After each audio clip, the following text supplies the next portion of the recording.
E aí, galera, tudo bem com vocês? Como é que estão de quarentena? Tudo certo?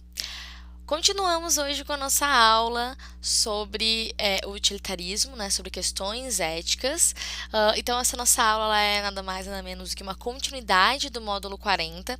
O módulo 40 ele traz bastante discussões, a gente tem que retomar um pouquinho as questões éticas de Aristóteles, falar um pouquinho de novo sobre o Kant, então por isso que essa aula ela foi dividida em duas partes. Agora, então, nós falamos sobre os utilitaristas, certo? E a gente primeiro de tudo, né, para falar dos utilitaristas, a gente na verdade vai elencar os dois principais utilitaristas clássicos, tá? Por quê? Porque o utilitarismo é uma corrente de pensamento que ainda existe, ainda tem filósofos produzindo em cima, né, das teorias utilitaristas, ela ainda é pensada assim como a teoria do Kant. Então a gente tem até a contemporaneidade ainda filósofos que vão estar trabalhando em cima do utilitarismo. E aí o utilitarismo de hoje, que a gente vai ver lá no Peter Singer, por exemplo, né, que é um filósofo que eu já comentei com vocês em sala, vai ser obviamente uma coisa muito mais sofisticada do que a gente tinha nesse utilitarismo clássico, né? Do mesmo modo, as teorias atuais mais kantianas, elas também são mais sofisticadas do que o puro que vem lá do Kant, tá bom? Então a gente tem esse tipo de situação para encarar. Esses dois aí são os dois filósofos clássicos. Pessoal, já peço desculpa caso tenha latido de cachorro no fundo, né? Porque nem sempre a gente consegue controlar os cachorrinhos da rua e os da minha casa.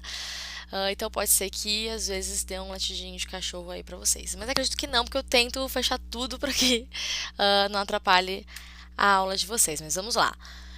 Primeiro de tudo, vamos diferenciar esses dois tipos de éticas. A gente já começou a falar na aula passada que a ética do Aristóteles ela é uma ética teleológica. O que significa isso? Que ela é uma ética que ela visa um fim, que ela visa um telos, né? Porque a ética do Aristóteles é você ser virtuoso para atingir um fim que é a felicidade. Então, a felicidade ela é o fim que a gente preza, que a gente quer alcançar, enfim, né? Através então das nossas ações eu busco ser feliz. Então, isso caracteriza uma ética que ela é teleológica. A ética do Kant seria uma ética deontológica, né? Então, a gente fala de deontologia e de teleologia, né? A deontologia é essa ética do dever, é essa ética que preocupa com a ação, né? Que se preocupa com um princípio que norteia as ações. Já a ética teleológica, então, ela visa o fim da ação, ela visa o telos que a ação promove, né, as consequências que a ação promove. Na ética deontológica, então, eu vou agir por dever, enquanto na ética teleológica eu vou agir visando as consequências. Então, o que importa numa é as consequências, no outro é os meios, né, que a gente vai utilizar, né, vai utilizar a ação com fim em si mesma, né, como a gente viu na aula passada. O utilitarismo ela é uma ética teleológica, assim como a ética do Kant. Ela visa a finalidade, então, da ação, a consequência da ação. E também vai falar de felicidade. Então, eu posso dizer que existe essa similaridade, né, esses pontos aí, então, iguais entre a ética utilitarista e a ética aristotélica. A gente já começa trazendo, então, né, uma frase aqui, né, um pensamento do Jerome Bentham, que é um dos autores clássicos do utilitarismo, que diz: o princípio da utilidade é aquele princípio que aprova ou desaprova cada ação de acordo com a tendência que ela parece ter de aumentar ou diminuir a felicidade da parte cujo interesse está em questão. Esse princípio de utilidade é o que norteia essa corrente de pensamento utilitarismo, né? Então, eu viso o fim da ação, né? Viso então a felicidade e é esse o princípio, né? No fim das contas, que eu estabeleço para dizer se aquela ação então ela é boa ou não, né? Lembrando que aqui nesse tipo de ética utilitarista, eu não estou falando só de atingir a felicidade para mim, mas estou falando de atingir a felicidade no maior número de pessoas envolvidas na ação. Tá? Então não é uma felicidade apenas para uma pessoa, e sim essa noção realmente de maximizar a felicidade. Então essa ideia ela vai aparecer bastante na aula de hoje, tá bom? Então o utilitarismo é a corrente de pensamento que subordinava o conceito da ação moral, né, às suas consequências práticas. Por isso nós dizemos que é uma ética consequencialista, né? Ela visa, por sua vez, as consequências. Eu saí da frente aqui. Normalmente, o princípio de utilidade, né, o que rege esse tipo de ética utilitarista, é avaliar, então, o caráter de uma ação, se ela vai promover a felicidade geral ou o bem-estar do maior número de pessoas envolvidas na ação. Então, não é uma ética egoísta, não é uma ética que eu tenho que eu vou privilegiar aqueles que eu tenho, enfim, né, algum tipo de afetividade, ou que eu vou apenas me privilegiar. Não, é o maior número de pessoas envolvidas na ação. Por que eu falei essa questão das pessoas que eu tenho afinidade, ou, né, eu próprio, como é que eu vou trabalhar isso com relação às escolhas diante das ações? Porque a teoria utilitarista, assim como a teoria kantiana também são teorias imparciais. Então, não importa muito os vínculos afetivos, emocionais, familiares que eu vou ter com as pessoas envolvidas na ação, tá? Porque senão eu não vou ter como avaliar moralmente a determinada ação. Então, eu vou trazer depois, né, no fim dessa aula, alguns dilemas morais. O pessoal do continente já conhece os dilemas morais que a gente já discutiu em sala no ano passado. Alguns dilemas morais, provavelmente o pessoal sempre também já conhece, porque já passou em filme, já passou em série, enfim, né? São dilemas morais bem conhecidos. Mas, em momento algum, a gente se questiona, será que aquelas pessoas ali eu conheço? Será que elas são meus parentes? Será que são meus amigos? Será que são meus inimigos? Enfim, a gente não trata desse seguinte modo. A gente vai tratar sempre essas pessoas enquanto X, né? Enquanto completamente imparcial, para poder não interferir nas escolhas. O que acontece com o utilitarismo? Diferentemente lá do Kant, aonde roubar vai ser errado em qualquer situação, onde matar vai ser errado em qualquer situação, onde mentir vai ser errado em qualquer situação, porque eu tenho que sempre pensar naquela minha ação como universalizável, que ela vai permitir coisas que vão ser graves. Aqui no utilitarismo, eu vou avaliar, porque às vezes, talvez, mentir seja necessário, porque às vezes, talvez, roubar seja justificável. Às vezes, talvez matar seja justificável.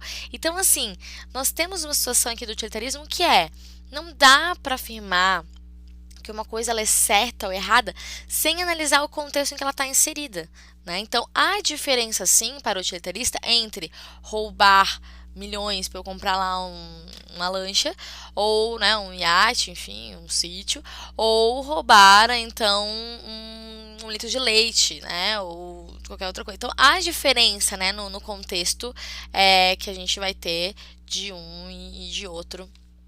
Né, de outra ação. Diferentemente do que a gente tem em Kant, que no Kant, em qualquer situação, isso vai ser errado, determinada ação vai ser errada, tá bom?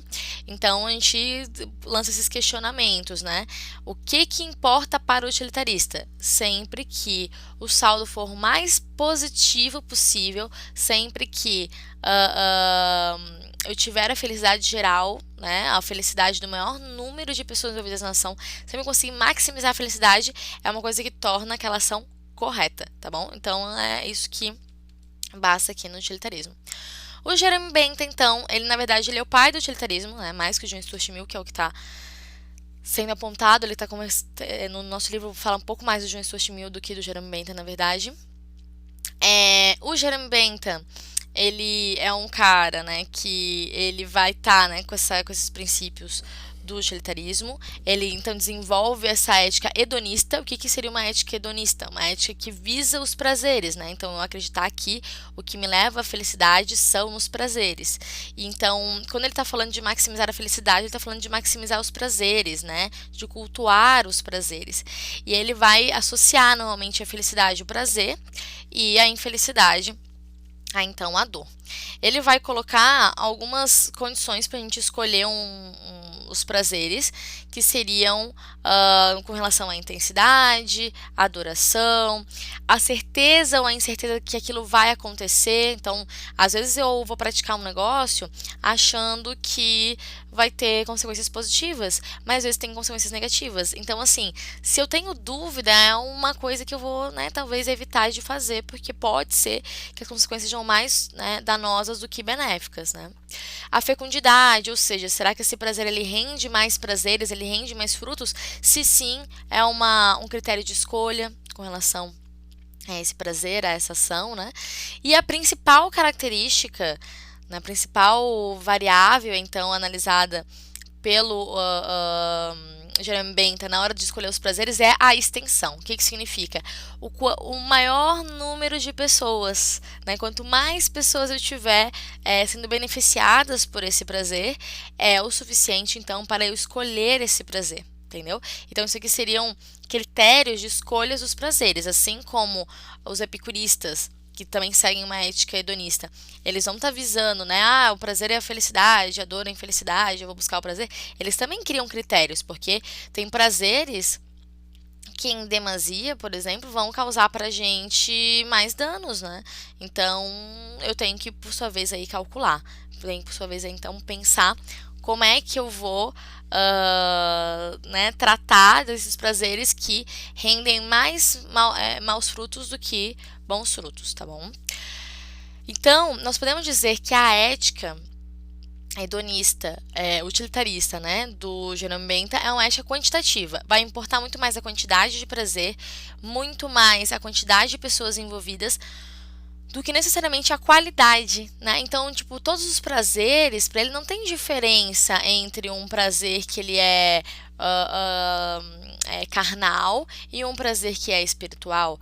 Para ele, a felicidade que uma boa noite de sono nos dá, que quando a gente comer um prato que a gente gosta nos dá, né, que as relações íntimas podem nos dar, elas são equivalentes aos prazeres que uma descoberta científica, matemática e filosófica pode nos dar, né? Ao debate filosófico, à leitura de poesia, enfim, né?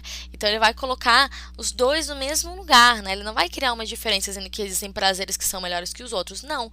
Todo prazer, então, desde que cumpra aqueles critérios ali que ele tinha colocado, vão ser bons, né, para escolha, vão ser suficientes então para escolha, tá? Então ele não cria essa diferença. O Bentham, ele é um cara que ele se torna importante não só para os aspectos filosóficos, mas também arquitetônicos, porque ele é o cara que desenvolve o modelo panóptico. Quando a gente falar sobre Foucault mais para frente, a gente vai voltar a falar sobre o modelo panóptico, vai voltar a falar um pouco sobre isso do Bentham. Mas é porque o Bentham, ele acredita que a prevenção ela é mais econômica para o Estado do que a punição. Então, por isso que ele desenvolve o modelo panóptico. Como é que funciona o modelo panóptico? Que a gente vai, como eu falei, trabalhar um pouco mais posteriormente. Nós temos uma torre central, né, onde aqui fica algumas pessoas controlando, e uma luz muito forte, né? E aí o que acontece? As pessoas que estão aqui em volta, nessas celas, elas não conseguem ver se tem alguém aqui, para onde essa pessoa está vendo, né? Porque além de ter a luz, aqui consegue ter um poder de observar tudo, né, aqui em volta. E é uma ideia de observar sem necessariamente ser observado. Talvez não tenha ninguém aqui, mas a sensação de estar sendo observado, ela vai existir. Nós, como eu falei, a gente vai trabalhar isso mais pra frente, mas assim, a gente tem hoje em dia diferentes formas de encontrar esse modelo panóptico, né? A plaquinha sorria, você está sendo filmado, ela gera a sensação de sendo filmado e talvez você nem esteja sendo filmado. Então, né, toda essa situação. Bom, então o Bentham ele desenvolve esse modelo panóptico nesse intuito de que é mais econômico, né? Então causaria então um bem-estar maior a todos nesse sentido, né? Um bem-estar, principalmente do ponto de vista, né, daquele que vai estar controlando, porque ele consegue ter o controle dos corpos, consegue ter o controle aí, por sua vez, de todos. Aquele que, né, tem a sensação, digamos assim, né, a pessoa está trabalhando. Aí ela fica no Facebook no trabalho. Ela sabe que o chefe dela vai passar daqui a pouco, ela vai lá e tira rapidinho do Facebook, né? Porque ela sente, então, medo da punição, da bronca, enfim. Então imagina, você está nessa sala aqui. Essas salas aqui, elas vão dar sempre essa sensação de estar sendo observado pelo seu superior. Desse modo, o que acontece? Eu tenho uma maior produtividade, porque esse modelo panóptico, ele não é só utilizado em presídios, por exemplo, né? Ele vai ser utilizado em hospitais, em escolas, em fábricas, né? Então, acaba que nessas diversas instituições vai trazer benefícios para um todo na visão, obviamente, então, do Bentham. Posteriormente, como eu falei, a gente vai conversar sobre o modelo panóptico aos olhos do Foucault, que vai ser uma outra visão completamente diferente, tá bom? Mas é interessante a gente reparar da onde vem isso. E vem aqui, então, do Bentham. O Bentham é um cara que ele vive a filosofia que ele prega. Muito, muito mesmo. Então, ele acha que a gente tem que ser útil, muito útil, né? Então, nossa vida ela tem que ser útil também. A gente não pode simplesmente passar pela vida, né, sem fazer nada que seja grandioso, útil de algum modo. Então, ele acha que mesmo depois que a gente deixa de viver, mesmo depois da nossa morte, nós deveríamos, né, pelo menos ser úteis. Então, ele fala que aqueles que não são muito importantes deveriam doar o seu corpo para estudo, né, nas universidades, enfim, porque estariam sendo úteis a outras pessoas. E aqueles que são importantes, aquelas pessoas que são influentes, elas deveriam ser expostas para servir de exemplo para as outras. E o Bentham, ele se considerava uma pessoa importante. Por isso, ele, né, ao morrer, ele pediu, então, ao morrer não, antes de morrer, ele pediu que ele fosse embalsamado, né, e que fosse exposto para servir de inspiração aos jovens. O Bentham, ele está até hoje, se não me engano, no departamento do curso de Direito, na sala de conselhos do curso de Direito da Faculdade de Oxford. E tá aqui o Bentham. Ah, detalhe, porque a cabeça dele tá aqui embaixo e tem a cabeça aqui em cima? Porque a cabeça dele não foi bem embalsamada, então ela apodreceu e ficou aqui embaixo, tá? Ela tá aqui embaixo, não simbolizar. Aí fizeram uma cabeça de cera do Bentham.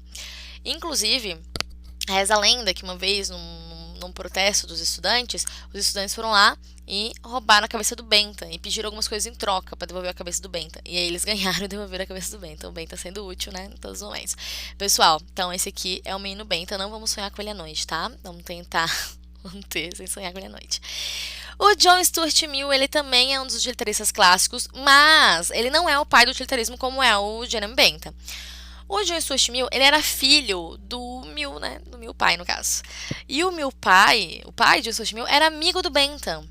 Então eles se encontravam, ficavam falando sobre utilitarismo e o pequeno Mill correndo em volta, brincando em volta tal. E o Mill, desde criança, ele era muito inteligente. Ele sabia grego aos 8 anos, aí depois aos 20 teve deu uma surtada de leve. Então, assim, esse era o menino Mill. O Mill, ele então vai pegar esses elementos lá do seu tio Bentham, né, do tio Bentham e também do seu pai, e vai desenvolver um utilitarismo que ele é mais sofisticado. Ó, cada vez mais o utilitarismo foi ficando mais sofisticado. Por que mais sofisticado? Porque na visão do Mill, esse utilitarismo do Bentham, ele é um utilitarismo meio porco, sabe? É um utilitarismo meio que qualquer prazer tá valendo. Para o Mill, eu teria que selecionar melhor os prazeres, né? Já que é uma ética hedonista, eu vou selecionar melhor os prazeres que vão trazer a felicidade. Então, assim, a começar, né, aqui... Ai, meu Deus, não tô indo. Foi, né? O Mill, ele procurou reformular o utilitarismo, ele tentou responder às objeções, às refutações que o utilitarismo do Bentham havia sofrido, transformou numa ética um pouco mais sofisticada, né? Porque ele vai tentar suprir as faltas do utilitarismo anterior. Vai também, né, continuar acreditando que as ações elas vão ser corretas na medida em que elas promoverem a felicidade, né, e erradas na medida em que elas produzirem o contrário da felicidade. Vai acreditar que a felicidade é sim o bem maior que, né, a gente deve alcançar, né, nos objetivar, e que o que importa é o bem-estar do maior número de pessoas envolvidas na ação. Então, assim, algumas coisas do utilitarismo que são clássicas, elas continuam. Só que, diferentemente, então, do Bentham, o que o Mill faz é introduzir alguns elementos que são qualitativos. Então, ele não é um cara que está pensando muito na quantidade de prazeres, e sim na qualidade. Uma crítica, né, que é dirigida ao Bentham, né, que o próprio Mill coloca, é que é melhor ser um Sócrates, né, ou seja, um sábio insatisfeito, do que um tolo que satisfaz com qualquer prazer. Então, para ele, alguns prazeres deveriam ser mais desejáveis do que outros. E aí ele cria uma certa classificação de prazeres inferiores e superiores. Os prazeres superiores seriam aqueles prazeres intelectuais, espirituais, de engrandecimento intelectual, como um debate filosófico, leitura de poesia, o estudo, né, em si. Seriam esses. Já os prazeres que são inferiores são prazeres mais relacionados a questões sensuais e corporais, né? Então, esses prazeres, os prazeres melhor intelectuais, eles são prazeres preferíveis em detrimento então, dos outros. Não que os outros sejam ruins, mas são preferíveis, tá bom? Seria esse tipo de visão do Mill. Pessoal, para fechar, então eu trouxe alguns dilemas éticos para vocês que eu falei que ia trazer. Esses dilemas éticos são bem bacanas, né? São bem legais. Eu acredito que vocês já conhecem muito esses dilemas. É legal que vocês agora, né, esse tempo de quarentena, discutam com seus amigos um pouquinho sobre esses dilemas, com os seus pais, né? Os seus amigos em vídeo chamada, pelo amor de Deus, não saiam de casa. Com os seus pais, enfim, né? Com quem estiver na casa de vocês. E vejam o que eles responderiam. E a gente tem dois tipos de visões diferentes para responder essas questões, e uma delas vai ser voltada à ética do Kant e a outra à ética do Mill. Vamos lá. Primeiro, né? O primeiro dilema diz o seguinte: um trem vai atingir 5 pessoas que trabalham desprevenidas sobre a linha, mas você tem a chance de evitar a tragédia acionando uma alavanca que leva o trem para outra linha, onde ele atingirá apenas uma pessoa. Você mudaria o trajeto salvando os 5 e matando uma? Justifique sua resposta. Não tem como vocês justificarem a resposta para mim, né? Mas vamos lá. Quem mudaria o trajeto, né? Salvando 5 pessoas e matando uma, segue a ética utilitarista, porque é o bem-estar do maior número de pessoas envolvidas na ação. Tá, professora, mas e se essa uma pessoa for minha mãe? Gente, quando a gente está falando dessas éticas, lembra que a gente está sempre tentando tratar com uma imparcialidade muito grande. Eu sei que aí fica muito difícil uma escolha dessa, né? Se for 5 desconhecidos e a minha mãe ali, eu vou salvar minha mãe? Obviamente. Então, para eu poder analisar eticamente, né, à luz aqui desses filósofos, eu tenho que tratar com imparcialidade, senão eu vou estar falando de afetividade, estou falando de outros assuntos, tá bom? Quem não mudaria, né, quem não puxaria a alavanca, não mudaria então aí o trajeto do trem, deixando morrer 5 pessoas, né, e salvando só uma pessoa, segue a ética kantiana. Por que segue a ética kantiana? Isso significa que está certo ou errado? Não significa nada. Significa que aos olhos do Kant é isso que tem que fazer. Por quê? Porque eu não posso utilizar uma pessoa como meio para felicitar as outras demais. Ou não dá para quantificar o valor da vida. Dizer que 5 vidas valem mais do que uma. E eu não posso utilizar ninguém como um meio. Eu não posso matar como um meio para felicitar, porque matar é errado para o Kant, tá bom? Então, por isso, ele não mudaria, tá?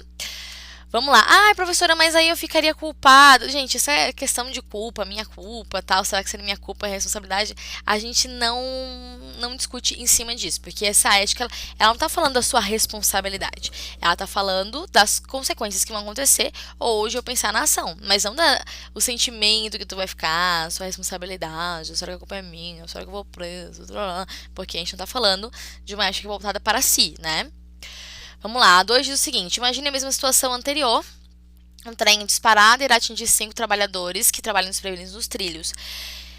Agora, porém, há uma linha só. O trem pode ser parado por um objeto grande ou pesado jogado em sua frente. Um homem muito grande está ao lado da ferrovia. Se você empurrá-lo para a linha, o trem vai parar, salvando as 5 pessoas, mas liquidando uma. Você empurraria este homem para a linha? Justifique sua resposta. Se alguém aqui falar, né, que empurraria, está seguindo a ética utilitarista, porque, novamente, né, 5 vidas valendo mais do que uma vida. Quem falar não empurraria, estaria então pensando nesse aspecto mais kantiano, né? Mas às vezes é engraçado porque as pessoas lá que puxam a alavanca no primeiro dilema, nesse segundo não empurrariam. É bem complicado, né? Porque assim, tipo, puxar a alavanca tá meio longe, né? Quando eu faço um negócio aqui mais burocrático, não tô me importando muito, mas quando eu tenho que partir pra ação, realmente empurrar ali o homem pra frente do trem, aí fica mais complicado, né, pessoal? Gente, seguinte, a gente não pode deixar de ser um filósofo do nosso tempo, né? Eu sei que às vezes as pessoas se incomodam bastante quando a gente filosofa sobre os momentos atuais, mas eu queria salientar uma situação que aconteceu recentemente, de um vídeo que eu assisti, que mostrava o novo ministro da Saúde falando sobre a questão ali de que as pessoas, como é que era? Que, tipo assim, que se precisasse dos aparelhos, precisasse do respirador para uma pessoa jovem, uma pessoa idosa, preferencialmente iria dar, então, para a pessoa jovem. Esse tipo de pensamento, é claro, quando a gente coloca esse pensamento e fala assim, olha, gente, se eu colocar a minha avó no lugar desse idoso, colocar a minha mãe, eu vou ficar desesperada, eu dou a minha vida por essa pessoa, né? Então, A gente, obviamente, quando a gente vai colocar esses nossos vínculos afetivos, como eu havia falado para vocês, nós estaremos, né, a gente vai sentir de um modo diferente. Isso não tenha dúvida e não tem problema a gente julgar desse modo também. Mas a gente pensando na visão utilitarista, esse é um pensamento utilitarista. Por quê?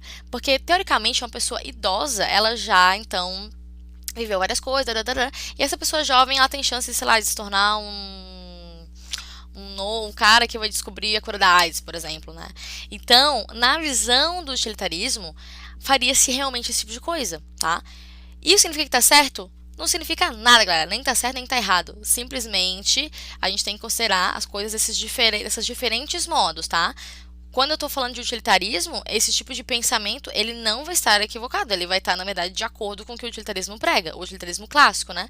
Mas quando eu vou pensar no viés kantiano, quando eu vou pensar num viés afetivo, aí eu realmente vou achar assim, poxa, não tem como eu pegar e fazer uma escolha dessa, né? É bastante complicado. É bastante complicado. Racionalmente, dá pra entender, mas afetivamente, aí são outras questões que vêm em voga. Tá bom? Então, só pra trazer aí a reflexão pra vocês. E como a filosofia, ela tá em tudo, né, na nossa vida. Olha que incrível. Bom, o que mais que nós temos, né? Outro dilema que vai dizer o seguinte: uma médica tem pela frente 6 feridos, um muito grave e 5 menos graves. Ela pode dedicar 5 horas para salvar o doente grave, deixando morrer os outros, ou dedicar 1 hora a cada um dos menos graves, salvando-os, né? E deixar morrer o mais grave. O que você faria? Dedicaria 1 hora a cada paciente em situação menos graves, ou dedicaria 5 horas ao paciente em situação mais grave? Um utilitarista que se preze vai responder que dedicaria 1 hora a cada paciente em situação menos graves, né? Porque aí eu tenho a chance, maior número de pessoas, então basicamente é assim que vai funcionar para um utilitarista. A quarta dilema diz o seguinte, então, o quarto dilema diz o seguinte: há 5 doentes que precisam de um transplante, cada um de um órgão diferente. Sem o transplante, os pacientes morrem. Na sala ao lado está uma pessoa perfeitamente saudável a dormir. Você poderia facilmente anestesiá-la, retirar-lhe os 5 órgãos e, com isso, salvar os 5 doentes que precisam de transplante. O que você faria? Retiraria os órgãos do paciente saudável para salvar 5 pessoas ou não retiraria os órgãos do paciente saudável para salvar 5 pessoas? Esse dilema aí, ele dá pesadelo na gente à noite, né? A gente fica, meu Deus, não quero mais ir no hospital. Imagina se de repente tem um médico utilitarista lá. Um utilitarista, gente, assim, tá? Grosso modo, total. Não é que os utilitaristas de hoje vão pensar nesse modo, tá? Ele retiraria os órgãos do paciente saudável para salvar 5 pessoas. É que a lógica é essa, é o maior número de pessoas ouvidas na ação. E é isso, né? Às vezes uma pessoa vai ter que se sacrificar, digamos assim, por um número maior de pessoas. É claro que, como eu falei pra vocês, isso é super a grosso modo, é só para ilustrar, digamos assim, as diferenças gritantes que a gente poderia ter entre a ética kantiana, uma ética deontológica, e uma ética teleológica também. O utilitarismo, obviamente, ele vai sofrer diversas críticas, porque ele permite muitas vezes atos imorais, né, considerados pelas correntes filosóficas atos imorais, né. Outra questão, nem sempre a gente tem tempo de prever as consequências de uma ação, às vezes elas podem sair um pouco daquilo que a gente imaginava, né?